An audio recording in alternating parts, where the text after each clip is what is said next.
ఈరోజు నేను చేసిన వీడియో చాలా తప్పుగా మాట్లాడాను. దయచేసి అమ్మ భారతి, జగన్మోహన్ రెడ్డి గారికి మీ ఇద్దరు కూడా దయచేసి నేను నిజం చెప్తున్నాను. నేను అన్నమాట చాలా తప్పు. మీ భారతి గారి కాళ్ళు పట్టుకొని నేను ఒక ఆడ వారి గురించి ఇలాగ మాట్లాడటం నా తప్పు.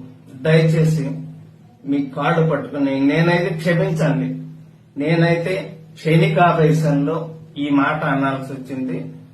క్షమించి దయచేసి నేనైతే ఈ రోజు మాట్లాడిన మాటలకి ఒక ఆడవారిని ఇలాగ మాట్లాడిన తర్వాత నేనైతే మాత్రం దయచేసి క్షమించండి ప్లీజ్.